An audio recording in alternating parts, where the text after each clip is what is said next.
le Seigneur soit béni. Je rends toute la gloire à celui qui est assis sur son trône. Je sais une chose, c'est que le Seigneur ne nous a pas oubliés. Nous sommes à El Kabod, là où nous voyons des choses extraordinaires, là où le Seigneur se manifeste avec puissance et autorité.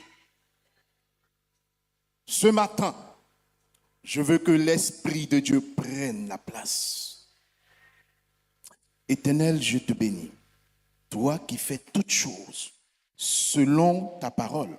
Je m'abandonne en tes mains, que l'orgueil soit écarté, que ce qui n'est pas de toi, tout esprit qui ne vient point de toi fasse silence, et que toi seul tu nous parles, au travers de mes lèvres, Seigneur, conduis-moi à développer ta parole, à faire toutes choses, non pas selon ma chair, mais selon ton esprit.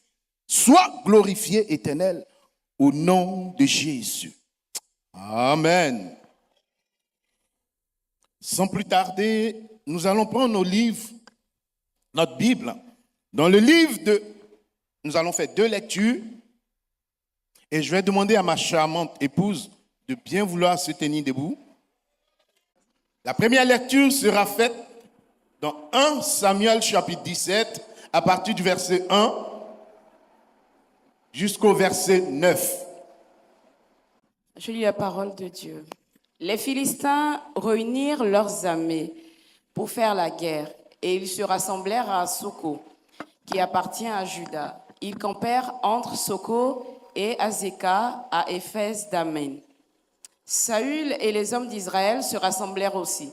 Ils campèrent dans la vallée des Térébintes et ils se mirent en ordre de bataille contre les Philistins. Les Philistins étaient vers la montagne d'un côté et Israël vers la montagne de l'autre côté. La vallée les séparait.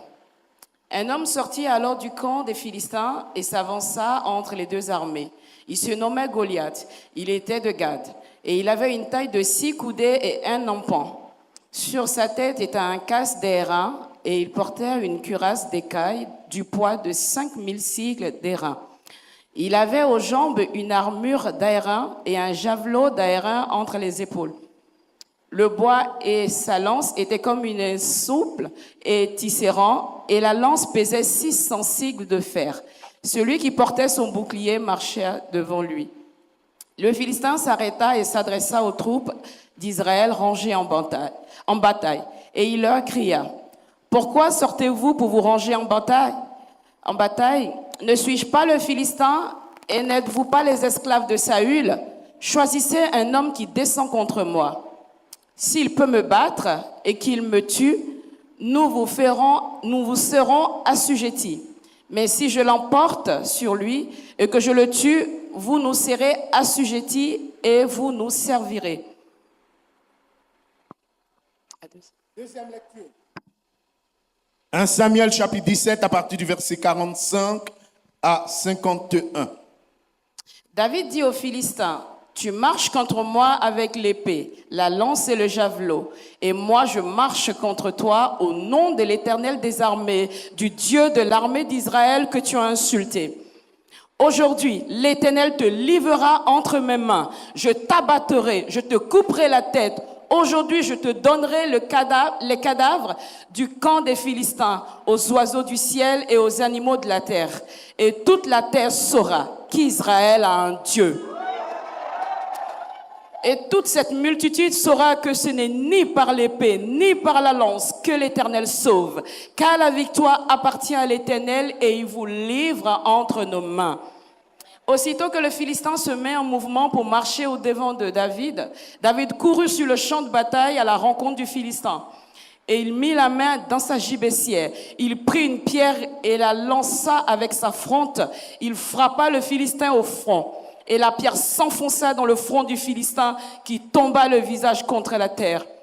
Ainsi, avec une fronte et une pierre, David fut plus fort que le Philistin. Il le terrassa et lui ôta la vie sans avoir d'épée à la main. Il courut, s'apprêta près du Philistin, se saisit de son épée qu'il tira du fourreau, le tua, lui coupa la tête. Les Philistins, voyant que leur héros était mort, prirent la fuite. Et les hommes d'Israël et de Juda poussèrent des cris et allèrent à la poursuite des Philistins, jusqu'à dans la vallée et jusqu'aux portes d'Écron. Les Philistins, blessés à mort, tombaient dans le chemin de Charaïm jusqu'à Gath et jusqu'à Écron. Amen. Alléluia. Veuillez vous asseoir, s'il vous plaît. Notre texte nous parle ici de combat entre David et Goliath. Une histoire que nous connaissons, la plupart de nous. Une histoire qui nous a peut-être bercé depuis que nous sommes à l'école du dimanche. Et ce matin, David, le fils d'Isaïe, est un jeune homme juif et un berger. Goliath, un guerrier depuis son enfance, quelqu'un qui lutte, qui combat, qui connaît, je dirais, le système du combat. Mes frères et sœurs, en ce matin, la Bible décrit Goliath comme une personne ayant une taille de, je paraphrase, de 6 coudées. Soit environ, je dirais, 2,90 m. Mais avec une cuirasse de mailles et en cuir d'une masse de 5000 cycles. Un géant qui se présente ce matin devant nous. Un géant qui, quand on le voit, nous tremblons. Ce géant peut être représenté par tes épreuves. Ce géant peut être représenté par quoi que ce soit, ce qui t'entraîne de fois à trembler de peur. Ce géant peut être, je dirais, le péché qui t'emmerde le plus souvent. Frères et sœurs, ce matin, je voudrais que tu dises à ce géant, tu es petit et moi je suis grand devant l'Éternel. Le thème que je donne à mon message ce matin, c'est comment vaincre les Goliaths de ta vie. Comment vaincre les Goliaths de ta vie. Effectivement, nous allons nous inspirer du combat de David et Goliath. Pour voir quelques principes qui vont nous aider à comprendre et à savoir comment vaincre ces Goliaths. Des Goliaths qui nous ont tant fatigués.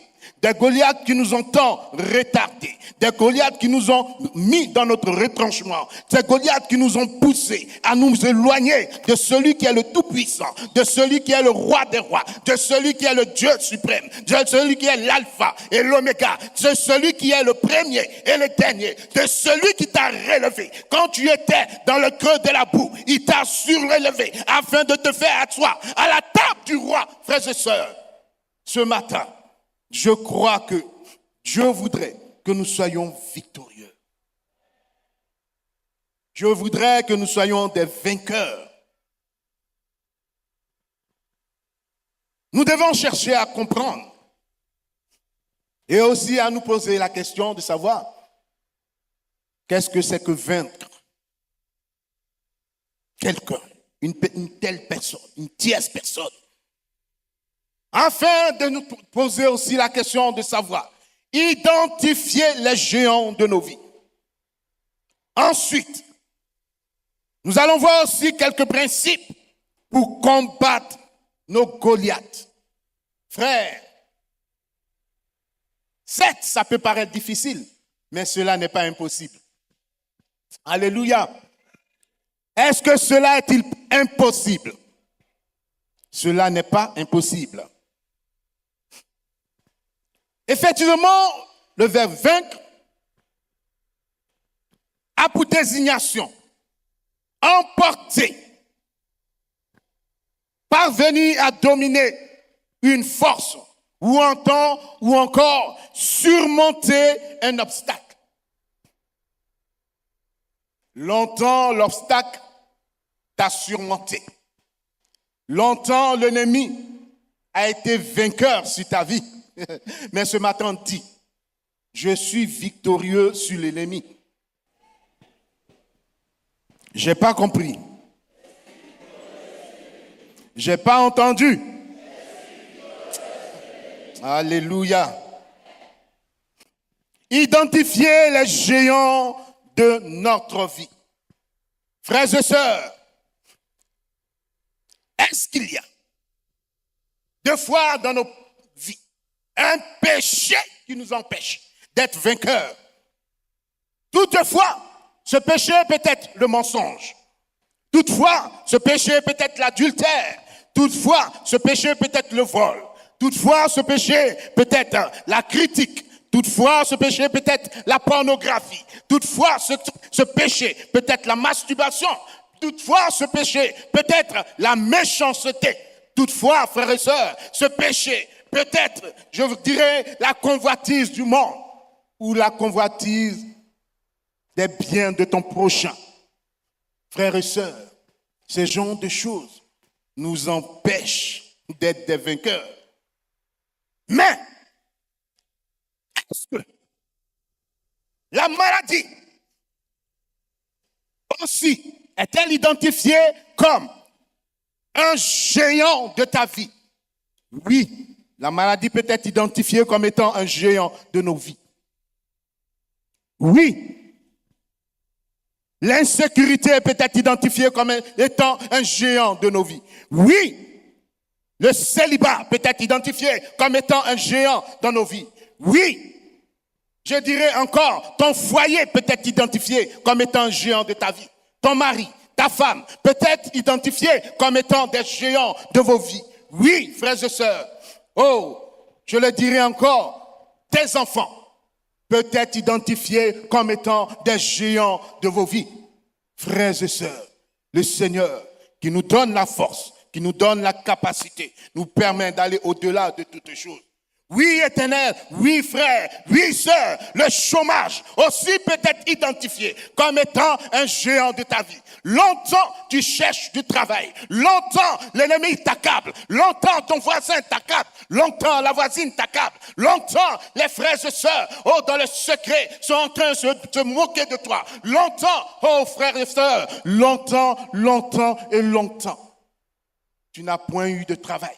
Mais laisse-moi te dire que tout est possible à celui qui croit.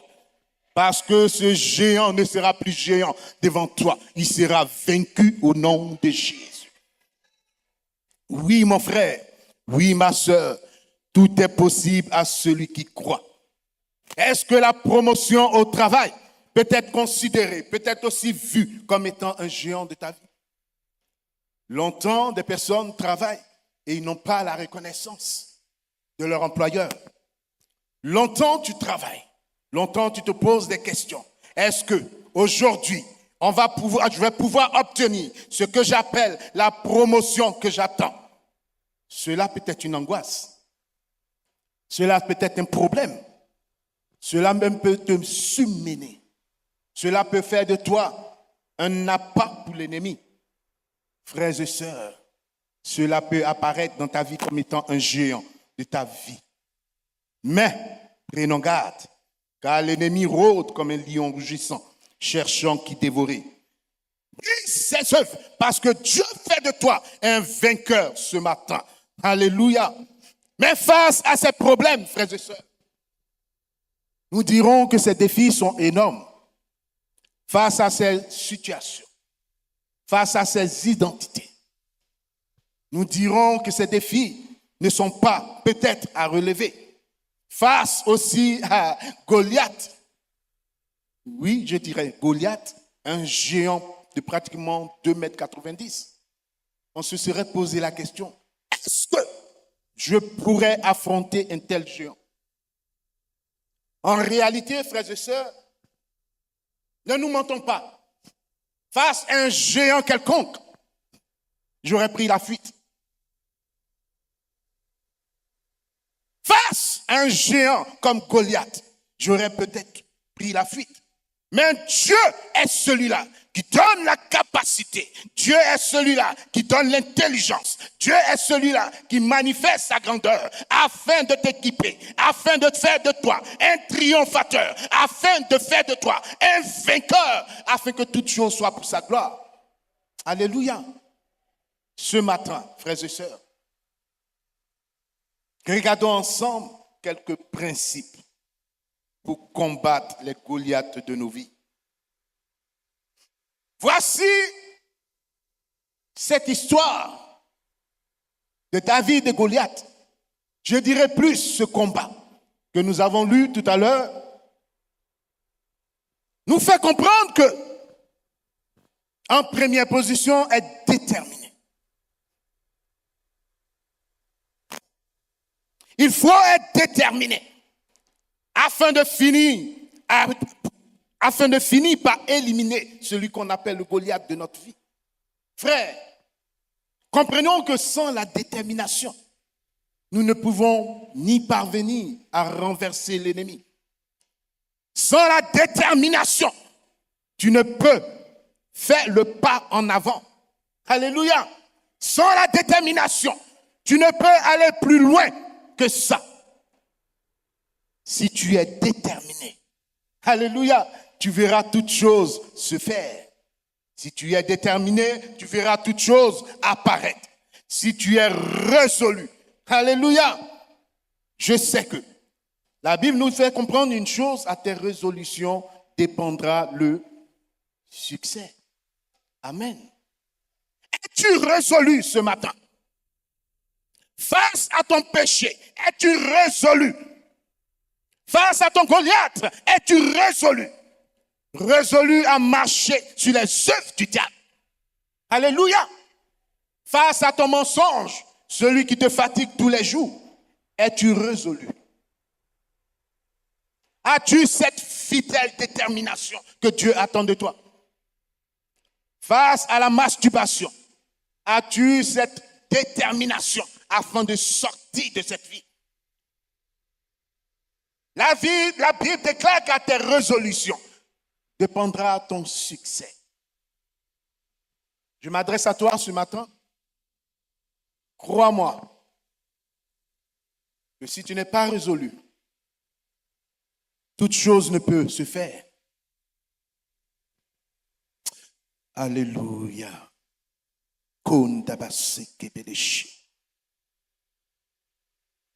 Il y a 2 semaines de cela, il y a une sœur qui s'est posé la question. Est-ce que l'Éternel a entendu ma voix? J'ai longtemps essayé, a-t-elle dit, mais je ne suis pas parvenu.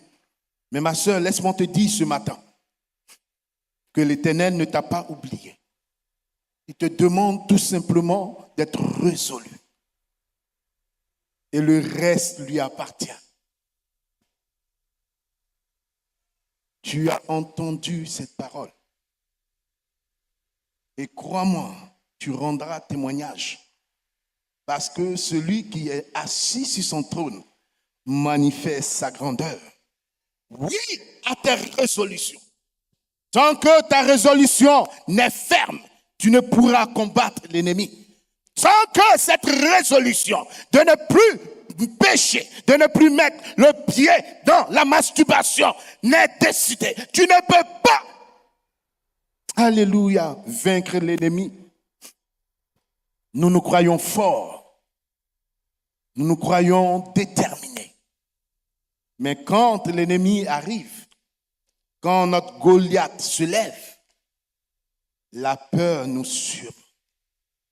La peur revient. Les mêmes choses reviennent. Encore et encore. Pourtant, la Bible nous dit, dans toujours 1 Samuel chapitre 17, verset 32, David dit à Saül que personne ne se décourage à cause de ce Philistin. Ton serviteur ira se battre avec lui. Alléluia.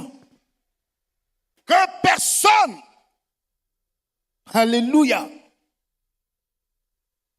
ne prenne peur. Je paraphrase. Que personne, je dirais, ne se décourage.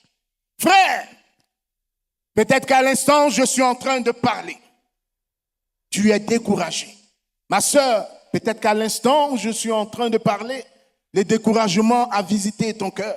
Mais laisse-moi te dire une chose. L'Éternel est celui-là qui rapporte le courage. Jusqu'ici, tu as été patient. Jusqu'ici, tu as été patiente. Mais encore un peu de temps et tu verras la rétribution des méchants. Encore un peu de temps et tu verras la victoire que l'Éternel t'accordera. Encore un peu de temps et tu verras le vainqueur, le triomphateur se lever pour toi. Alléluia. Oui, frères et sœurs, se détourner des personnes qui tenteront de nous décourager. Dans la vie de tous les jours, nous tombons sur des personnes qui ont tendance à décourager, qui n'ont pas tendance à nous encourager, mais ont tendance à nous décourager. Quand nous venons leur exposer une situation, ils ont la chic habitude de dire « Mais c'est vrai, tu as raison, il faut laisser. Laisse ce travail-là, ce n'est pas pour toi. Il ne faut plus partir là-bas. Laisse cette chose-là, c'est plus pour toi. Ne la prends plus. » Mes frères, laissez-moi vous faire comprendre. Si Dieu n'était convaincu, ne fais pas le pas. Alléluia. Tout ce qui n'est pas le fruit d'une conviction, ainsi dira la parole de Dieu, est un péché. Tout ce qui ne provient pas de l'Esprit de Dieu est un péché. Oh! La parole est là pour nous encourager. La parole de Dieu est là pour nous montrer le vrai chemin. La parole de Dieu est là pour nous relever. La parole de Dieu est là pour nous montrer que Christ en nous, l'espérance de la gloire. Tu es triomphatrice. Tu es triomphatrice. Tu es triomphatrice. Tu es triomphatrice. Tu es triomphatrice. Alléluia. Tu es un triomphateur, mon frère. Parce que l'Éternel a établi sur ta vie la victoire au travers de Christ. Le découragement ne doit pas faire partie de tes attributs. Tu dois marcher. Marcher comme le demande la parole de Dieu. Dans le livre de 1 Samuel, chapitre 17, verset 28, la Bible nous dit, Eliab, son frère aîné, qu'il avait entendu parler à ses hommes, fut enflammé de colère contre David. Et il dit, pourquoi es-tu descendu? Et à qui as-tu laissé le peu de brebis dans le désert? Deux fois, il y a des personnes qui ont envie de nous voir plus bas que terre. Attention, je ne dis pas que ton frère est ton ennemi. Je ne dis pas que ta sœur est ton ennemi. Je ne dis pas que ton parent, ta mère ou ton père sont tes ennemis. Mais la Bible dit que vous n'avez pas à lutter contre le sang et la chair, mais contre les principautés des ténèbres. Alléluia. Ton ennemi, c'est le diable. Le diable ne veut pas de ta réussite. Satan ne veut pas de ta réussite. Satan veut te voir plus bas que terre. L'ennemi veut te voir aller en enfer. Mais toi, tu lui dis, je résiste au nom de Jésus. Alléluia. L'ennemi veut te voir être vaincu. Mais toi, tu vas triompher sur lui. Alléluia.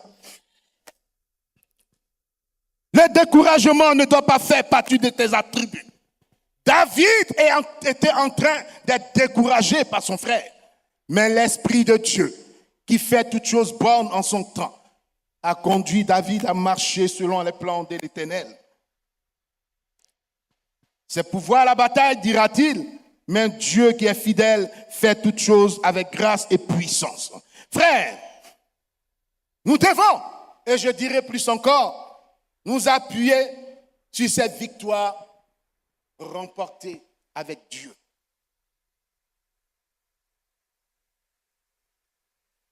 Des fois, nous oublions certaines choses. Nous oublions qu'avec Dieu, nous avons été triomphateurs. Avec Dieu, nous avons été des vainqueurs. Nous oublions que parce qu'une épreuve est venue, aussi longue soit-elle, nous oublions que Dieu nous avait rendus triomphateurs. Nous abandonnons la main de l'Éternel et nous allons nous attacher, nous greffer à Satan. Parce qu'il a été celui-là qui a soi-disant ouvert nos yeux. Ne te trompe pas de combat, mon frère. Ne te trompe pas de direction, ma sœur. Sache que l'Éternel a agi dans le passé, il agit dans le présent et il agira dans le futur. Même si la promesse tarde, attends-la, car elle s'accomplira et elle s'accomplira certainement. Alléluia. Dieu avait fait quelque chose. Il avait mis en place un plan au travers de son serviteur David. Oui, David dit à Saül, ton serviteur faisait partie les brebis de son père. Et quand un lion ou un ours venait, les enlever, je paraphrase, du troupeau. Je courais après lui et je le frappais. Et j'arrachais la brebis de la gueule. S'il se dressait contre moi, je le saisissais par la gorge et je le frappais et je le tuais. Frères et sœurs, le courage que Dieu donne n'est pas un courage pour courir après les femmes. Le courage que Dieu donne n'est pas un courage pour se moquer de son prochain. Le courage que Dieu donne n'est pas un courage pour faire valoir ses acquis en se moquant, en devenant orgueilleux. Le courage que Dieu donne est un courage dynamique. Alléluia. Un courage qui sauve. Un courage qui nous permet d'aller de l'avant. Un courage qui délivre. Un courage qui fait de toi quelqu'un de nouveau. Alléluia. Dont les gens vont pouvoir identifier désormais. Alléluia. Tu as reçu quelque chose. David avait reçu de la force. Et cette force, il a mise en pratique. Alléluia. L'intelligence que Dieu lui a donnée, il a pu mettre en pratique cette intelligence.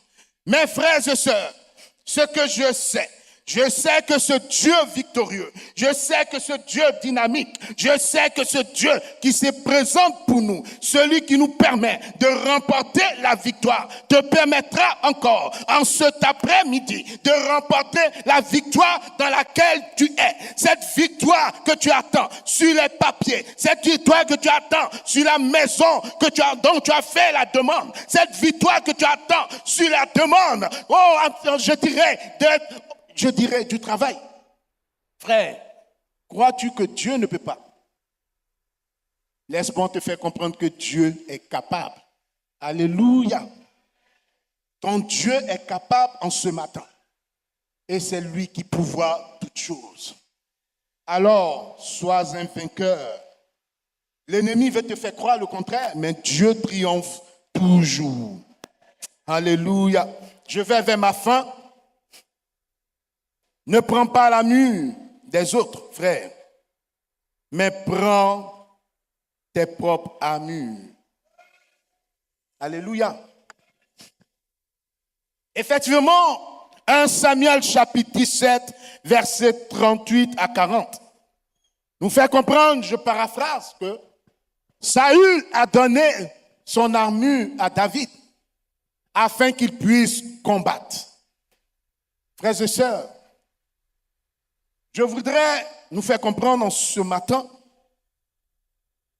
ne pas faire comme les autres, de ne pas faire comme les autres. Ce n'est pas parce que ton voisin, ton frère en Christ a possédé de la sorte que toi aussi tu dois posséder de la sorte. Ce n'est pas parce que ton cher voisin ou ta sœur ou ton frère a copié, a fait ce que Dieu lui a demandé, que toi aussi tu dois faire ce qu'il est en train de faire. Ne copie pas sur ton voisin. Ne copie pas sur ton frère en Christ. Ne copie pas sur ta sœur en Christ. Mais frère, je veux t'encourager. Prie celui qui est le roi des rois. Prie celui qui est l'Éternel des armées, afin qu'il révèle en ton âme ce qu'il est juste de faire, afin qu'il révèle en ton âme ce qu'il est possible de faire, afin qu'il te révèle le plan qu'il attend de ta vie. Alléluia. Nous avons tendance à copier. Et nous copions de la mauvaise manière. Est-ce que Dieu t'a demandé de copier? Est-ce que Dieu t'a demandé de prendre ce qui est pour les autres et d'en faire pour toi? Vous savez, copier, c'est pas mauvais, hein? Mais à un moment donné, tu manqueras d'idées. Tu ne sauras quoi faire, puisque ce ne sont pas tes idées. À un certain moment donné, tu vas t'arrêter et tu seras en panique. Quelle est la résolution pour terminer un calcul, puisque ce ne sont pas tes idées? Tu resteras bloqué, mon frère. Tu resteras bloqué, ma sœur. C'est comme le combat de David et Goliath. Si David avait accepté de prendre l'armure de Saül, peut-être que David se serait fait tuer. Parce que l'armure de Saül ne lui était pas adaptée. Alléluia. Prends ta propre armure et fonce au combat selon ce que Dieu t'aura révélé. Alléluia. Nous fonçons au combat la tête baissée. Nous fonçons au combat sans avoir même interpellé celui qui est le roi des rois, celui qui nous permet d'avoir de la force, d'avoir la capacité de pouvoir investir en nous afin que l'armure que nous avons soit solide. Tu fonces au combat la tête versée, sans avoir interpellé Dieu. Tu fonces au combat la tête baissée, avec une armure qui n'est pas solide. Mais qu'attends-tu en retour? La victoire ou la défaite? Frères et sœurs, que l'Éternel nous aide. Alléluia. Que celui qui est assis sur son trône puisse t'aider ce matin. Que celui qui fait de nous les vainqueurs, des vainqueurs et des victorieuses puisse nous aider. Frère, aller au combat, ce n'est pas aller seul. Mais aller au combat, c'est c'est de devenir au nom de l'Éternel des armées. Alléluia. Venir au nom de l'Éternel des armées. C'est quelque chose de fondamental. C'est quelque chose de puissant.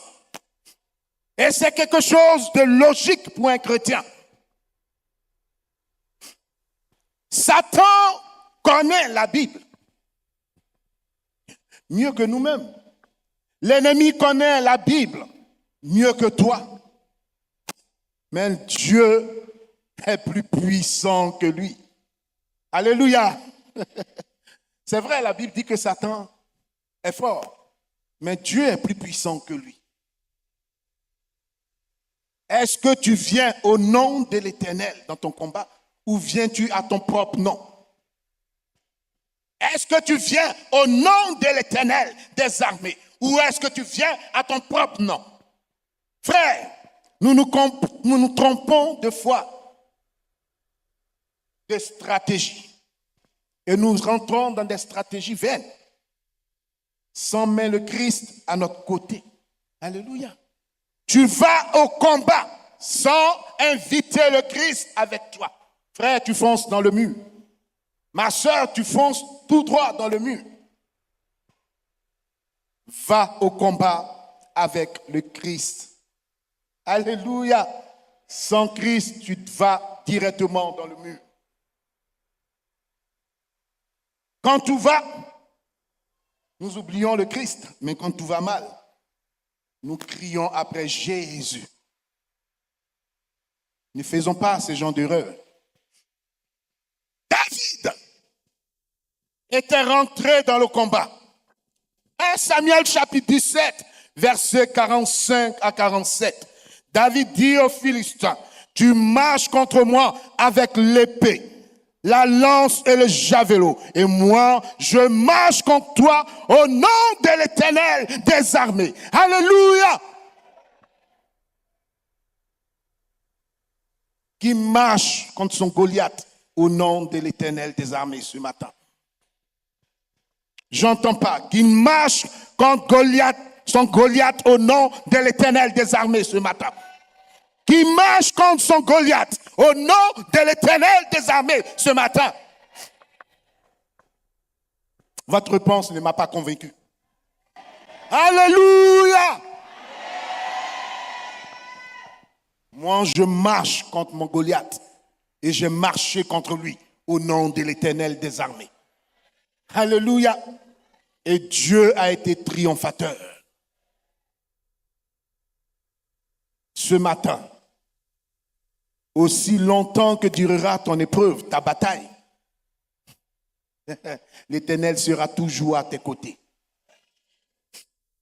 Cette chanson me dit, j'ai un grand Dieu, toujours à mes côtés. J'ai un grand Dieu à mes côtés, à mes côtés. J'ai un grand Dieu, toujours à mes côtés. J'ai un grand Dieu à mes côtés, à mes côtés. Alléluia.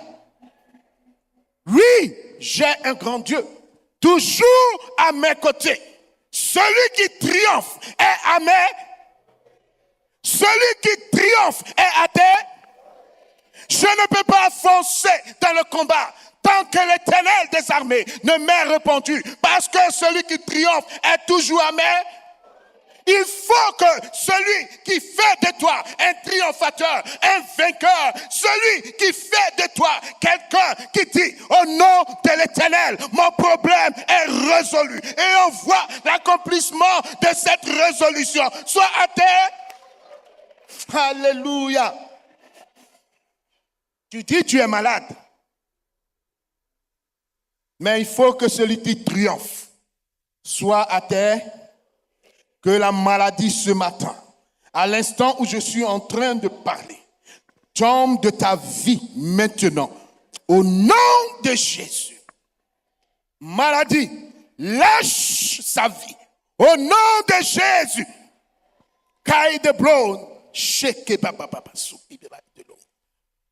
Ce Dieu qui est à mes côtés n'est pas le Dieu du monde.